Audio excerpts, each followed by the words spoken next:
माता है और मेरी भाभी, दोनों खत्म हो चुकी हैं।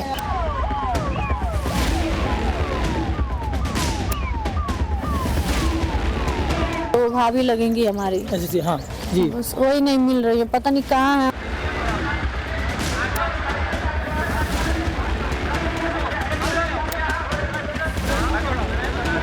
सर, आप जाएंगे पीड़ितों से मुलाकात? मैं पीड़ितों से मिलने नहीं जाऊंगा, क्योंकि बीजेपी के लोग ये आरोप लगाएंगे कि हम लोग राजनीति कर रहे हैं।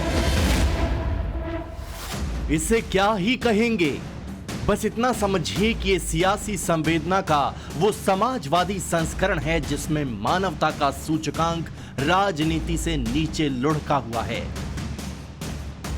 अखिलेश यादव की सहानुभूति का ये वो मानक है जिसमें फर्क परिलक्षित हो रहा है, जिसमें महाकुंभ की भगदड़ में मारे गए लोगों के परिवार और संभल हिंसा में गोलियों के शिकार हुए लोगों के परिवार को लेकर उनकी आह में एक अंतर सा दिख रहा है। पहले ये सुन लीजिए कि महाकुंभ की जिस भगदड़ में लोगों की जान गई है, दसियों लोग अब भी लापता हैं, जिनके अपने खो गए, उन पीड़ित परिवार से मिलने पर समाजवादी पार्टी के सबसे बड़े नेता ने क्या कहा। मैं पीड़ितों से मिलने नहीं जाऊंगा, क्योंकि बीजेपी के लोग ये आरोप लगाएंगे कि हम लोग राजनीति कर रहे हैं। हम लोग किसी भी विषय पर राजनीति नहीं करना चाहते हैं, लेकिन अगर 10,000 करोड़ रुपए खर्च हुए होंगे, 10,000 करोड़ खर्च हुए और फिर सरकार तो ये दावा करती थी कि हमारी डबल इंजन की सरकार है। मैं जब गया था कुंभ में तो मैंने यही मांग की थी, अगर कहीं व्यवस्था के लिए कमी है पैसे की तो पैसा भारत सरकार दे।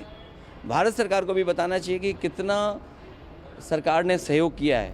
ये वही अखिलेश यादव हैं जो संभल हिंसा में मारे गए लोगों के परिजनों से मिलने के लिए बेसब्र हुए जा रहे थे, जो किसी भी कीमत पर उन परिवारों से मिलकर उनकी मदद करना चाहते थे जिसकी जान गई थी हिंसा में। मैं संभल भी जाऊंगा और जो पीड़ित लोग हैं उनकी मदद भी करूंगा। संभल के लोगों की मदद हो, उनको न्याय मिले, और उसके लिए हमें चाहे लोकसभा में सवाल उठाना पड़े या लगातार हम लोगों को उसके लिए लड़ाई लड़नी पड़े, हम लोग संभल के लोगों को न्याय दिलाना चाहते हैं। करीब करीब 2 महीने में ही अखिलेश यादव के शब्द बदल गए हैं। वो अब जब सत्ताधारी पार्टी के आरोप की फिक्र में महाकुंभ के पीड़ितों से दूरी को मजबूरी बता रहे हैं, तब बीजेपी सवाल पूछ रही है कि जब संभल हिंसा हुई थी तब उन्हें पीड़ितों से मिलने में बीजेपी के आरोप की परवाह नहीं थी। क्या अखिलेश यादव जैसे आपदा में भी राजनीतिक अवसर देखते हैं? क्या समाजवादी पार्टी के नेता धर्म देखकर पीड़ितों से मिलते हैं? ऐसे तमाम सवालों को लेकर बीजेपी आक्रामक है। अखिलेश यादव जी के जो निर्णय रहते हैं वो तुष्टीकरण, वोट बैंक और उसमें एक वो अपना निजी हित खोजते हैं जो उनकी पार्टी को लाभ दे और एक मैसेज जाए एक उस समाज के प्रति जिसको वो अपना वोट बैंक समझते हैं। मुझे लगता है ये निर्णय भी उनका उसी से प्रभावित है। यूं ही नहीं, अखिलेश यादव को लेकर बीजेपी सवालों का चक्रव्यूह खड़ा कर रही है। याद कीजिए जब संभल में हिंसा हुई थी, जब जामा मस्जिद का सर्वे करने गई टीम पर हमला हुआ था, गोलियां चली थीं, 5 लोग मारे गए थे, तब अखिलेश यादव बार बार ये दोहरा रहे थे, पीड़ित परिवार के साथ समाजवादी पार्टी चट्टान की तरह खड़ी है। उनको पूरी कानूनी मदद दी जाएगी और साथ ही साथ हमारे साथियों ने कहा है कि बहुत गरीब लोग हैं जिनके साथ अन्याय हुआ है, उनका नुकसान बहुत हुआ है। अभी जो कुछ हम लोग मदद कर सकते हैं उनकी करेंगे। सड़क से लेकर संसद तक अखिलेश यादव आग बबूला थे। संभल की चौहद्दी बांध दिए जाने की वजह से खुद हिंसा में मारे गए लोगों से मिलने नहीं पहुंच पाए अखिलेश यादव, तो उन्होंने समाजवादियों की लंबी चौड़ी टीम भेजी थी। समाजवादी पार्टी के प्रतिनिधिमंडल के एक एक नेता न सिर्फ हिंसा में मारे गए लड़कों के परिवार से मिले थे, बल्कि उन्हें 5-5 लाख रुपए का चेक भी दिया था। हमारे राष्ट्रीय अध्यक्ष ने जो लोग मारे गए हैं उनको 5-5 लाख रुपया देने की घोषणा की थी, उसी का चेक लेकर के हम उन लोगों को देने जा रहे हैं। हालांकि संभल हिंसा में किसकी गोली से लोग मारे गए थे, ये सवाल अब भी कायम है। अपने सबूतों के साथ पुलिस एक मुश्त दावा कर रही है कि आपसी गोलीबारी में 5 की जान गई थी।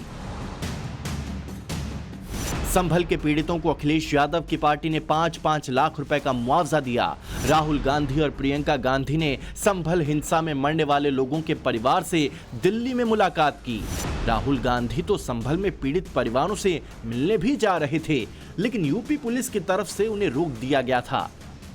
ये सब तब हुआ जबकि हिंसा की जांच अब भी चल रही है। 24 नवंबर 2024 को हुई हिंसा की जांच के लिए न्यायिक आयोग पहुंचा। 1 दिसंबर 2024 और 21 जनवरी 2025 को पड़ताल कर चुकी न्यायिक आयोग की टीम तीसरी बार फिर से उन जगहों पर पहुंची जहां हिंसा हुई थी। फिर से बयान दर्ज हुआ। हालांकि सबके बीच 24 नवंबर को हुई हिंसा को लेकर तमाम विपक्षी पार्टियां सरकार पर आक्रामक है। हालांकि अखिलेश यादव की आक्रामकता प्रयागराज में भगदड़ को लेकर बेहिसाब है। कार्ड जिसको दिया उसकी तो जान नहीं गई। जिनको कार्ड नहीं मिला, जो श्रद्धा से आए, जो धार्मिक भावना के साथ आए, जो केवल किसी सरकार की वजह से नहीं उस धर्म से जुड़े हैं, उस कुंभ से जुड़ते हैं लोग। कुंभ में आस्था रहती है और जो कुछ हुआ है उसमें सरकार की जिम्मेदारी है।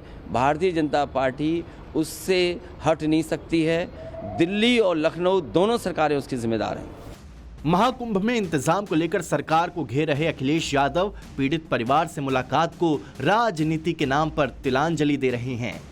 इसलिए महाकुंभ में अव्यवस्था पर घिरने के बावजूद सत्ताधारी पार्टी के नेता अखिलेश की मंशा पर सवाल उठा रहे हैं। सनातन के वो विरोधी रहे और सनातन को हमेशा उल्टा सीधा, भले ही उन्होंने कुंभ में स्नान किया है, लेकिन वो ऐसा दिखाना नहीं चाहते अपने उस वोट बैंक को कि हम सबके हैं। और मुझे लगता है कि उनके इस निर्णय के पीछे भी यही नीति छुपी है। अखिलेश यादव पर सवाल वो पार्टी उठा रही है जिसका प्रशासन महाकुंभ में भगदड़ को रोकने में नाकाम हो गया, जो महीनों की तैयारी के बावजूद महाकुंभ में भीड़ को संभाल नहीं पाई, जिसकी लापरवाही में 30 से ज्यादा लोगों की जान चली गई, दसियों जख्मी हुए हैं, कई लोग लापता हैं।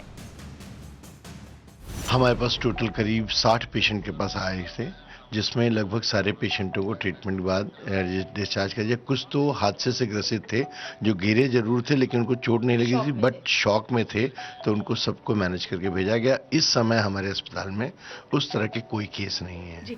पूरी व्यवस्था पर प्रश्न चिन्ह लगने के बाद, या कहिए कि इस अभूतपूर्व मेले में हादसे का दाग लग जाने के बाद, पुलिस प्रशासन नए सिरे से व्यवस्था को बांधने में लगा है। पुलिस घूम रही है।